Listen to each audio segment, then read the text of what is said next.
So today we're going to be covering Taurus Ascendant, meaning Taurus rising sign, and how their life is like. Now, if you're new to my channel and you do not know what Ascendant and rising signs are, they're actually very important, more important than anything else, because rising sign sets a map and a foundation of your entire life, how it's going to be, what kind of situations you're going to run into. And the Ascendant is pretty much the sign that was rising from the east side, where the sun rises from, at the moment you were born.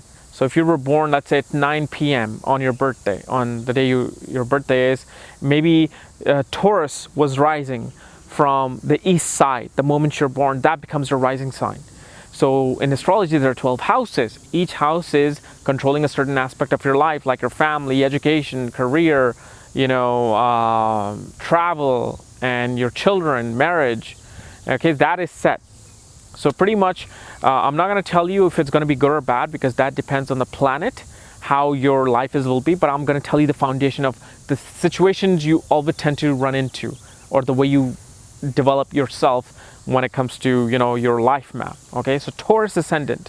First of all, let's discuss what Taurus Ascendant are. Taurus people are very, earthy people, meaning they're very balanced. Their life is very balanced. However, Taurus people are very much inclined towards making money. They always want to make sure that the security is there.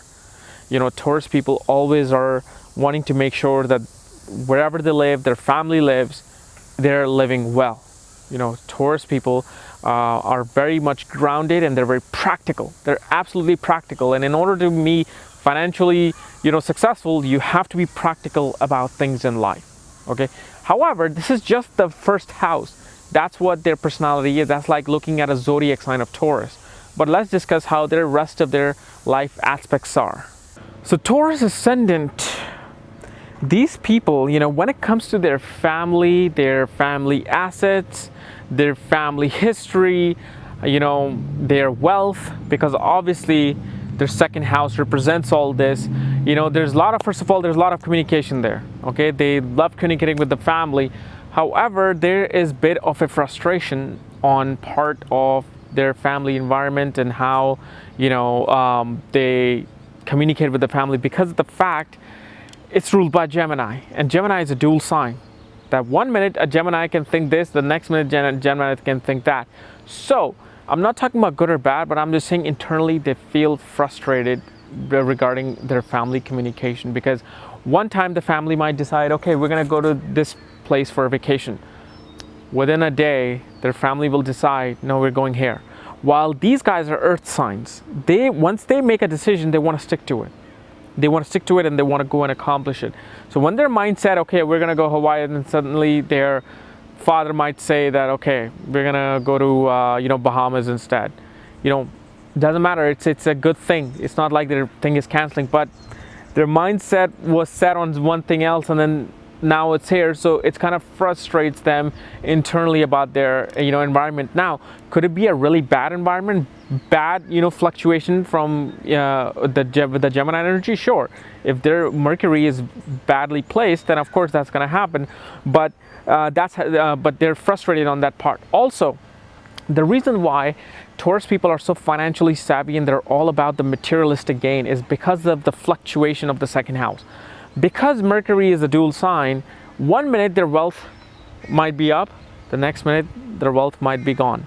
So these guys are so adamant about having enough wealth that when they lose their wealth, they want to make sure that, okay, I still have enough.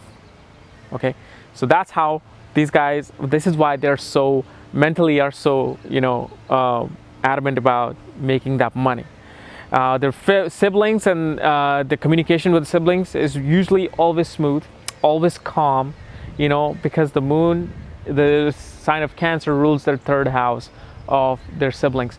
So they're always a smooth, calm conversation with the siblings. However, moon is also that up and down wave energy. Okay, so one minute they don't really want to be around their siblings, next minute they want to be around their siblings. But it's not a love or hate relationship.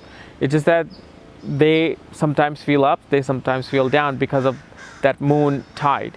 But depending upon how moon is situated, either their relationship will be completely distant with the siblings and their close family members, or if moon is well placed, then they're always in communication, always in, they're emotionally drawn towards their family members.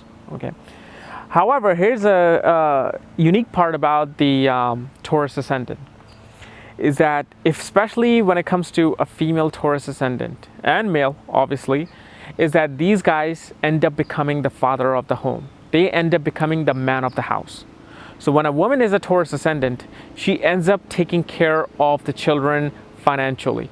Meaning doesn't mean that if you are married to a Taurus ascendant as a guy, that's it, your life is over, because obviously they're going to have to end up taking care of that. No, the decision making happens with the Taurus ascendant, because Sun is ruling the 4th house. Sun becomes that authoritative figure, and usually the foundation of this ascendant is that things happen where they take over the family business. They took over the husband's business. They help the husband so much that their decision making overpowers theirs.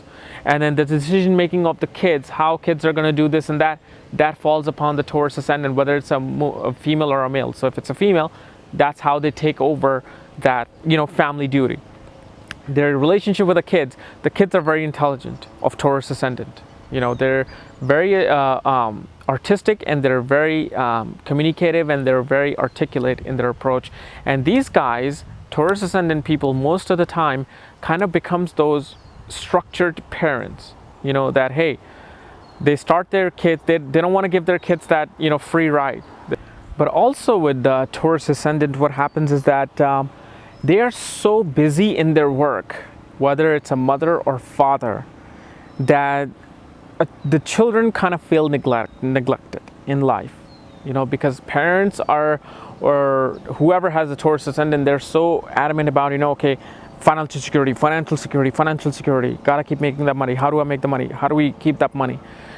They tend to lose track of their family, their kids, and what's happening with their kids. Even though they still teach them, the underground lining is that the kids usually feel the fact that, my parents are never here for me. Like, here's my school play happening, yet they're working, they're coming in late. So the work life, the children tend to see their home environment as a work life. When it comes to their marriage, just because the 7th house of Taurus ascendant is ruled by Mars, which is Scorpio, do not think that they get a very dominating person. No, Taurus are dominating themselves. But what they get with that Scorpio energy is they get an emotionally drawn person. Whether it's a male or female, they will attract that husband that is very emotional, very sensitive, always, in their deepest thoughts, and they want to smother their other half.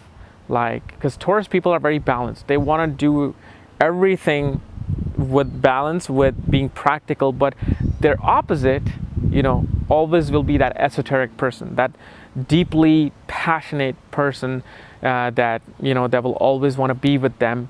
So what happens is, this is why marriage becomes a compromise. Marriage is always compromise, and this is why the marriage house is known as the Marka house, meaning the house, death inflicting house, because people feel so trapped in marriage that they're like, oh, this is killing me.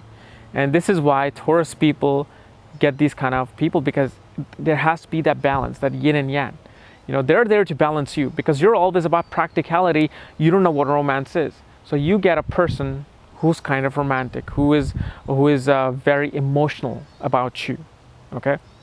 And when it comes to their, travel, long distance travel, when it comes to, going and learning things, these people always tend to travel a lot, but they tend to travel because of business, because of work, because Saturn rules their 9th house of long distance travel. Saturn also rules their higher education, their philosophical education. So this is why the education that they receive most of the time in their life is the practical education, that how to run a business. Not while some other zodiac signs, well, what is the meaning of life? They're more about, okay, this is how you do this is how you do that, and they learn these things. That's their higher education. And Saturn, because it's a Capricorn working sign, Saturn usually makes them travel most of the time for work. And usually Taurus ascendant people are more attached to the father than mother. because father rules the house of mother. Motherly nourishment that usually these guys receive from the father, you know. So that's usually a scene with these guys, but mainly Taurus ascendant people, you know, they are here to experience the materialistic gain. They are here to see the practical world than the esoteric world. Is that a bad or good thing? It's not up to us to decide. It is not a good or bad thing. You know, it depends upon you, of what you think of your life and what it needs to be. You know, there is this practical realm, then there's the spiritual realm, there's a realm between both. So you have all kinds of people in life. This is why the ascendants make people judge life differently. You know, for these guys, practicality is their spirituality. Because Mars, the planet of action, the soldiers ruling their 12th house of spirituality. So they feel that us doing the work is us giving our gratitude towards spirituality. Okay, so guys, this was my analysis of the Taurus ascendant. If you're new to my channel, subscribe above, because hey, I'm going to be bringing you all this good stuff and more crazy stuff to come. Actually, crazy stuff. Okay, and if you want to know more about astrology, check out my link below. Check out my book there. Check out my articles there.